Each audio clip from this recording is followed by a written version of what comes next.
Good morning, morning! Kamusta kayo mga moms? Yung araw na nga pala, yung first anniversary ng Tuktuk Cafe dito sa amin, kung saan meron nga ning meet and greet ng mga Mindoro vloggers. Ewan ko ba, pero may mga time talaga na sobrang pagod na ang aking nararamdaman at ako'y umay na. Dito nga sa aking mga ginagawa. Sa araw-araw nga ng buhay ko na wala naman akong ibang ginagawa, stay at home mommy, na kundi magwalis ng bahay, labas at loob, mag-imis ng mga kalat ng mga bata.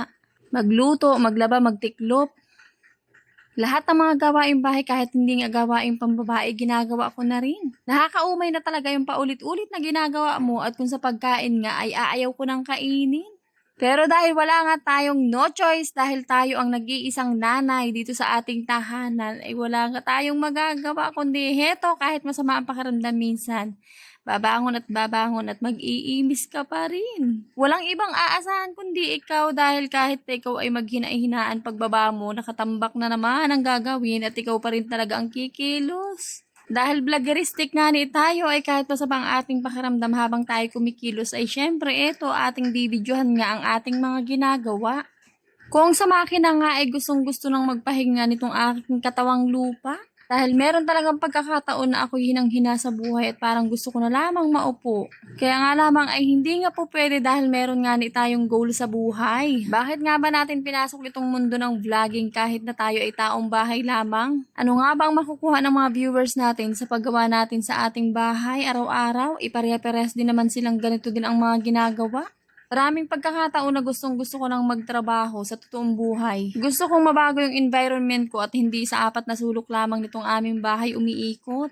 Pero bakit nga ba hindi ko magawa-gawa yun? Dahil every time na iisipin ko ang magtrabaho, ang unang-unang iniisip ko ay itong dalawa kong anak. Sobrang liliit pa nitong dalawang ito at kailangan pa nga ng kalinga ng nanay.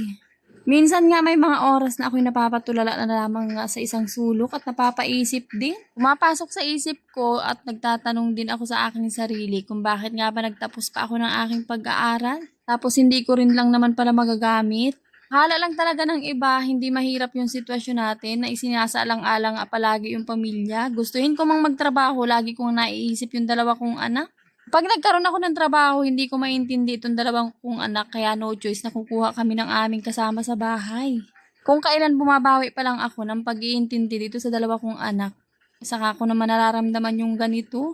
Saka ko naman nararamdaman yung hirap nga ng aking asawa sa financial problem namin ngayon. Gustong gusto ko talagang matulungan ng aking asawa sa aming mga bayarin kaya minsan talaga gustong gusto ko na rin magtrabaho at hindi na nga muna mag-stay dito sa bahay. Dito nga sa mundo ng vlogging ay hindi naman lahat ay sinuswerte.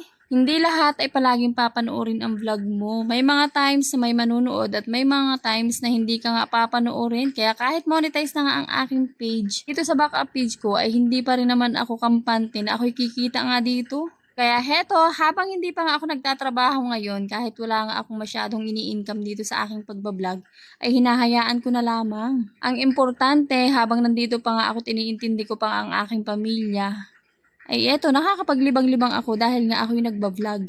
Wala naman ako yung papakita sa aking mga vlogs at hindi ko rin alam kung may nai-inspire ba ako sa aking mga ginagawa. Basta pinapakita ko lamang kung ano yung daily routine ng isang nanay na naiiwan sa bahay. Pinapakita ko lamang yung daily life ko bilang isang full-time mommy.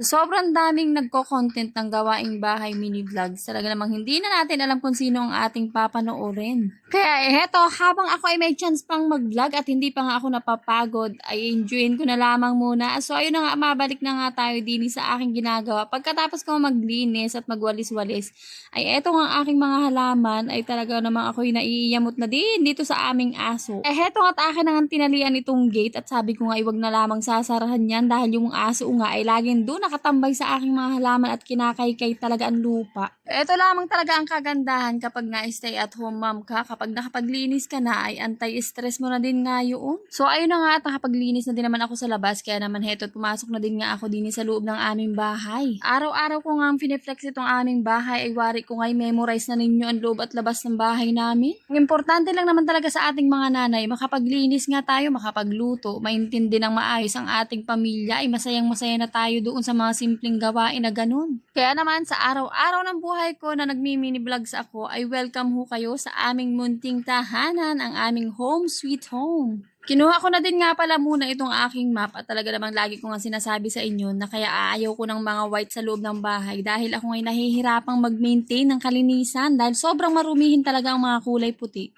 Tulad ngayon, itong tiles namin sa kusina ay kulay puti nga ay ako hirap na hirap mag-maintain ng kalinisan diyan. Hindi ko talaga napapalampas na hindi yan imap araw-araw. Minsan nga ay nakakadalwa hanggang 3 beses ko pa yan namamap dahil pag may nag-mark dyan na kaunti, masama nga ning tingnan. Totoo naman na maganda at malinis nga tingnan, maliwanag kapag kulay puti at mga team aesthetic. Kaya nga lama, ayun nga, pahirapan na mag-maintain yan kung paano mo nga papapanatiling malinis. Lalong-lalo na kapag meron kang maliliit na bata na medyo makakalat pa. Ito ang mga anak ko na medyo malalaki na ay nahihirapan pa rin nga akong magsaway. How much more dun sa mga bata na talagang mahilig ng magkalat. Dahil meron na din nga ako naumpisahan sa mga kulay puti ay paninindigan ko na at yung ibang parte ng aming bahay ay team kahoy at team puti na. Pagkatapos ko nga pala makapag-imis-imis ay etong at isinalang ko na din nga itong request na naman ng mga bata na magluto daw nga na ako ng pork chop dito na naman sa air fryer. Abay, nagugustuhan na nga ng mga anak ko ang luto din eh. At dahil mamayang hapon pa naman nga ang aming meet and greet ay heto, may chance pa nga ako makapag-imis-imis. Actually, may part 2 pa talaga ito. Siya hanggang dito na lang po muna. Maraming salamat sa inyong palaging panonood. Ingat-singat!